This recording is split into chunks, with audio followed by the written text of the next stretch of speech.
kembali lagi bersama kami di podcast Ngobos, ngobrol santai, suka-suka. Masih bersama saya Ahla Maulidina dan rekan saya Nurdiana Kamila bersama dua tamu undangan spesial kita yaitu Kak Malika dan Kak Bintang. Nah, agar teman-teman di rumah yang menonton mengenal lebih dekat dengan tamu undangan kita, Kak Malika dan Kak Bintang silakan untuk memperkenalkan dirinya terlebih dahulu. Halo semua, perkenalkan nama saya Malika Sinta Maulana. Saya berasal dari Universitas Jember. Salam kenal semuanya. Dan saya Bintang Iftal Fauzi, saya juga berasal dari Universitas Jember.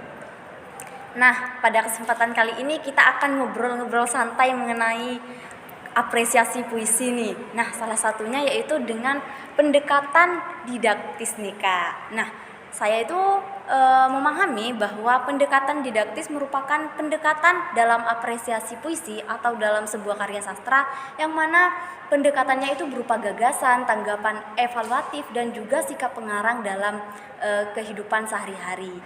Nah, bagaimana tanggapan kalian mengenai hal tersebut? Nah, benar banget yang dikatakan oleh Kak Dian tadi. Ternyata teman-teman, pendekatan didaktis ini juga menuntut seorang pembaca memiliki kemampuan intelektual, kepekaan rasa, dan sikap yang mapan dari diri seorang pembaca. Nah, seperti itu. Nah, aku juga itu tahu sebenarnya sih, salah satu contohnya itu ada dari karya sastra W.S. Rendra. Judulnya yaitu Sajak Soonggak Jagung.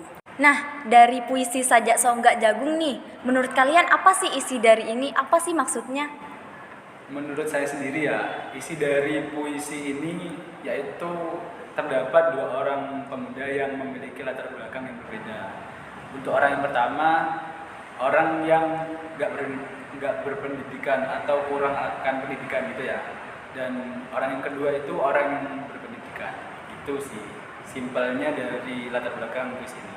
Kalau menurut Kak Malika? Nah, benar banget yang dikatakan oleh Kak Bintang tadi, bahwasanya orang pertama itu adalah orang yang kurang akan pendidikan, sehingga dia hidup di lingkungannya.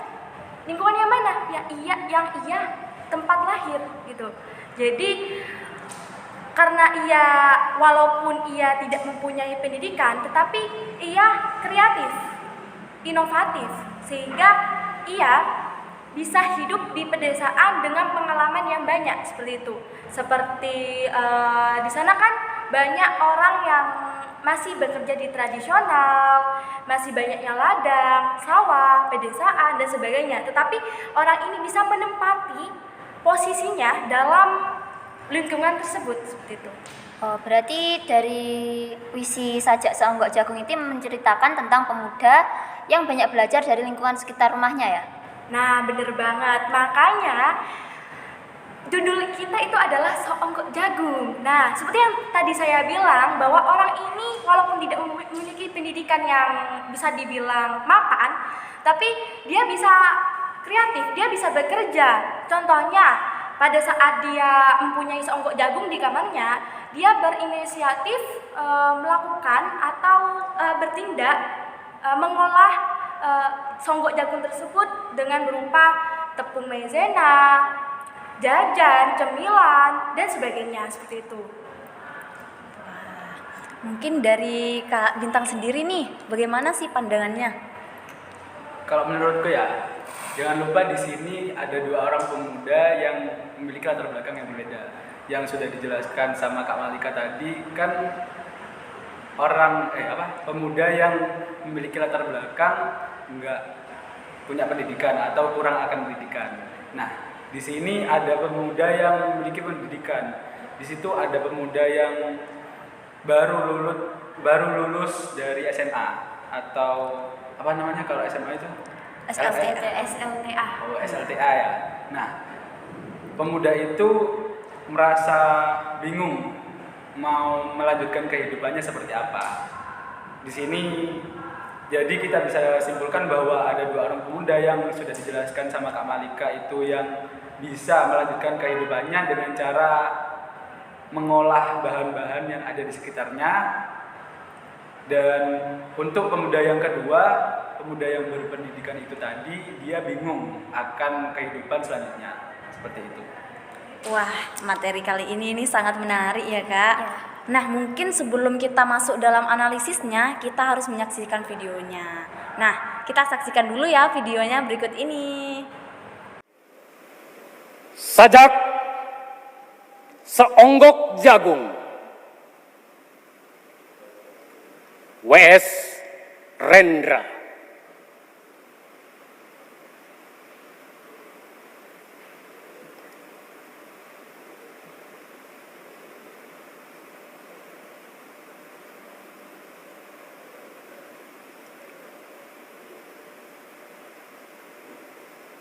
Seonggok jagung di kamar. Dan seorang pemuda yang kurang sekolahan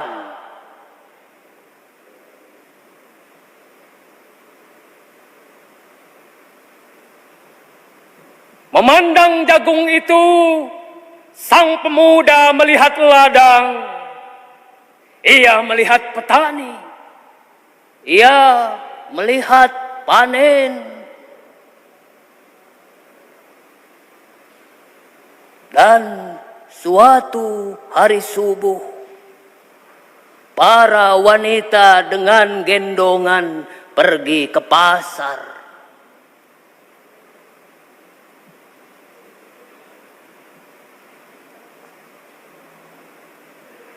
Dan ia juga melihat suatu pagi hari di dekat sumur, gadis-gadis bercanda sambil menumbuk jagung menjadi maizena.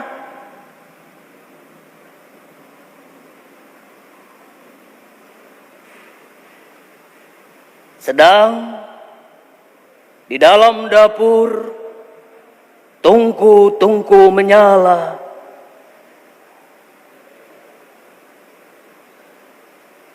Di dalam udara murni tercium bau kue jagung.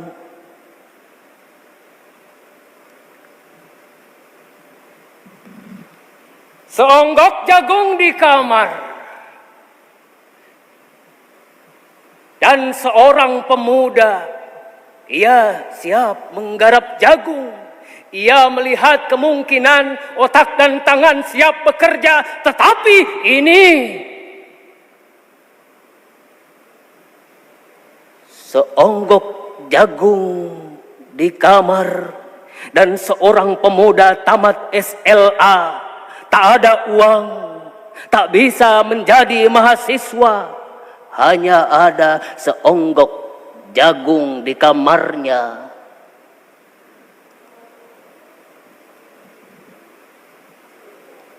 Ia memandang jagung itu, dan ia melihat dirinya terlunta-lunta. Ia melihat dirinya ditendang dari diskotik. Ia melihat sepasang sepatu kenes di balik etalase. Ia melihat saingannya naik sepeda motor. Ia melihat nomor-nomor lotre. Ia melihat dirinya sendiri miskin dan gagal.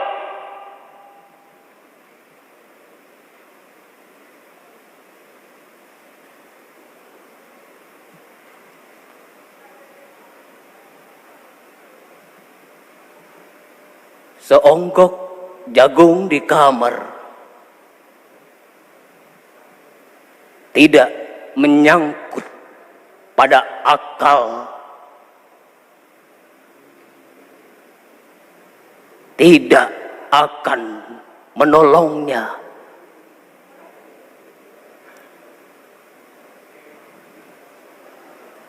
Seonggok jagung di kamar tak akan menolong seorang pemuda yang pandangan hidupnya berasal dari buku dan tidak dari kehidupan. Yang tidak terlatih dalam metode dan hanya penuh hafalan kesimpulan. Yang hanya terlatih sebagai pemakai tetapi kurang latihan bebas berkarya. Pendidikan telah memisahkannya dari kehidupan.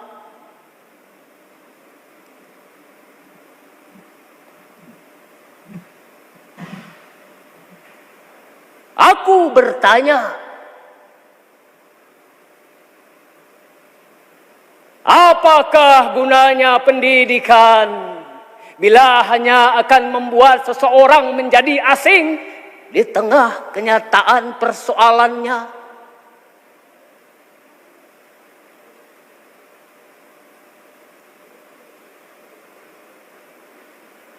Apakah gunanya pendidikan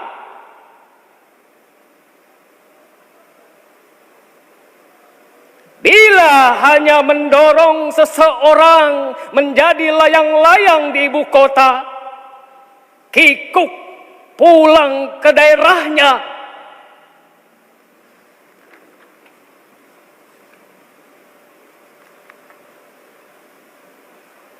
Apakah gunanya seseorang belajar filsafat, sastra, teknologi, ilmu kedokteran, atau apa saja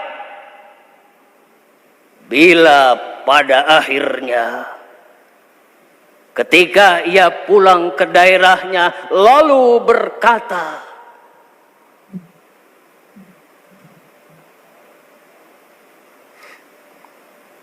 di sini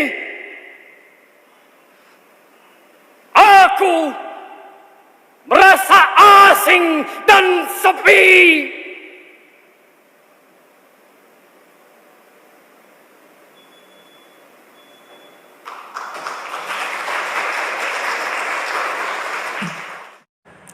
Nah, kita sudah menyaksikan nih dari video tentang sajak seonggak jagung. Selanjutnya yaitu kita masuk dalam analisis didaktisnya nih. Nah, menurut kalian bagaimana sih analisis didaktisnya dalam setiap baitnya itu? Nah, kalau menurut saya ya, seperti yang berhubungan tadi dengan Kak Bintang tadi, bahwasanya ada pemuda tamat SLA. Dia tidak bisa berbuat apa-apa. Seperti yang ada di layar, di situ ada dan seorang pemuda tamat SLA tak ada uang, tak bisa menjadi mahasiswa. Hanya ada seonggok jagung di kamarnya. Ia memandang jagung itu dan ia melihat dirinya terlunta-lunta. Ya artinya seorang pemuda ini tidak bisa berbuat apa-apa. Dia tidak memiliki kreativitas. Sehingga dia bingung akan hidupnya, mau seperti apa. Nah, intinya pada larik ini tidak hanya berbicara soal kemiskinan saja, tetapi juga berbicara tentang gagalnya pendidikan yang dimiliki oleh seorang pemuda ini. Nah, jadi mungkin ada sebagian orang yang berkata bahwasanya kan ada orang yang bilang kalau kita mengutamakan pendidikan, nah pasti orang itu akan sukses. Iya. Ya kan? Iya. Namun kenyataannya kita tahu bahwa semua orang tuh berhak untuk sukses jika dia mau berusaha, mau berdoa. Mau berusaha di sini dalam arti dia kreatif. Dia mencoba hal baru sebagai pengalaman baru yang ia harus miliki, seperti itu. Nah, jadi agar pemuda ini tidak terlunta-lunta dengan hidupnya, tidak bingung akan hidupnya, dia harus mencoba kreativitasnya. Jadi seperti itu yang saya ketahui. Baik, itu tadi pendapat dari Kak Malika ya. Sedangkan pendapat Kak Bintang mengenai bait yang selanjutnya seperti apa, Kak? Untuk bait selanjutnya bisa dilihatkan. Nah, bait selanjutnya dari puisi ini kan seperti pada bunyi seonggok jagung di kamar dan seorang pemuda ia siap menggarap jagung. Ia melihat kemungkinan otak dan tangan siap bekerja. Dari sedikit larik itu tadi bisa kita ketahui bahwa intinya ada seorang pemuda yang kurang akan pendidikan, akan tetapi dia menemukan seonggok jagung di kamarnya dan dia siap untuk menggarap jagung itu. Jadi dia bisa berkembang atau bertahan hidup dari sebuah jagung, seonggok jagung lah anggapannya. Meskipun dia kurang akan pendidikan, tapi dia kreatif dalam mengolah apa yang ada di sekitarnya. Nah, untuk yang larik selanjutnya mungkin Kak Malika bisa jelaskan. Untuk larik selanjutnya bisa dilihatkan. Nah, di sini kan ada larik aku bertanya, Apakah gunanya pendidikan bila hanya akan membuat seseorang menjadi asing di tengah kenyataan persoalannya? Apa gunanya pendidikan bila hanya mendorong seseorang menjadi layang-layang di ibu kota, kikuk pulang ke daerahnya? Nah, ini seperti pengalaman kita ya. Kita kan anak kos ya, jauh dari orang tua, ya keluarga gitu, jauh dari hewan peliharaan yang kalian sayangi gitu. Jadi pemuda ini merasakan itu, sehingga dia tidak mencoba hal baru, sehingga dia kehilangan pergaulannya. Ya, apa yang bisa ia lakukan? Ya hanya bisa termenung, terdiam, tanpa adanya seperti yang tadi saya bilang, tanpa adanya kreativitas atau mencoba bekerja dalam instansi-instansi tertentu seperti itu. Seperti itu yang saya ketahui. Nah, tapi nggak cuma itu ya, yang ada dalam lari ini, intinya itu ada di ilmu yang sudah dia cari dan dia temukan pada daerah rantauannya.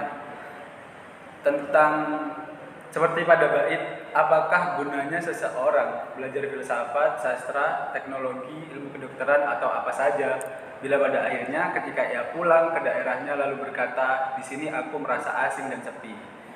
Dalam lari ini sudah kita ketahui bahwasanya pemuda ini tidak tahu ingin melakukan atau melakukan hal apa yang bisa membuat dirinya hidup untuk kedepannya. Di sini seorang pemuda itu bertanya-tanya atau memberi kesimpulan bahwa di daerah tempat tinggalnya atau daerah kampung halamannya itu merasa sepi dan asing. Dia kebiasaan hidup di kota dan terlalu fokus mencari materi di kota sampai-sampai dia lupa bahwa jati dirinya itu ada di kampung halamannya. Dan itu menyebabkan pemuda tersebut gak bisa berkembang sekalipun dia mempunyai pendidikan yang banyak. Bekal hidup gak sih? Nah, benar banget. Iya. Iya. Nah, Cuma itu sih yang ada di lari terakhir ini yang bisa kita jelaskan. sangat menarik sekali nih dari Kak Malika dan juga Kak Bintang. Ini sangat relate banget gitu ya. Sama Masya kehidupan Allah. Yaitu dengan kita anak rantau, kos, jauh dari orang tua, pastinya kita itu selalu merasa kesepian. Tapi jangan sampai rasa kesepian itu membuat kita tidak bisa berkreatif dalam kegiatan perkuliahan ini. Nah, mungkin bisa dari dua pandangan ini kita harus menarik kesimpulan bahwa kita harus bisa memaksimalkan antara pendidikan kita dan juga kreativitas kita. Pastinya ya, Kak. Ya, benar sekali. Dan untuk pembahasan tentang sajak songgok jagung ini menceritakan tentang dua orang pemuda yang memiliki latar pendidikan yang berbeda dan merasa bahwa pendidikan itu tidak berguna ketika dia lulus. Jadi dia banyak belajar melalui lingkungan sekitar rumahnya, seperti itu.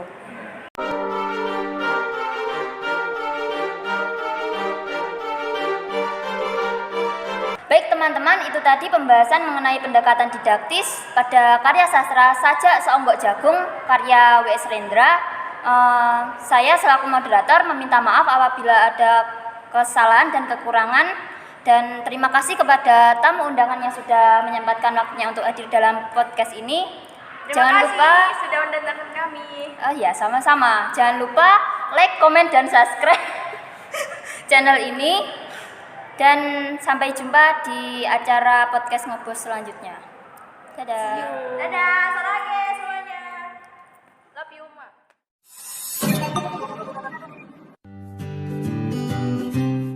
Halo guys, kembali lagi bersama Enggak apa-apa ini, Pak. Ngecek Sony kamera. Halo guys, kembali lagi bersama kami di podcast Ngobos. Ngobrol santai, suka-suka. Halo guys, kembali lagi bersama kami di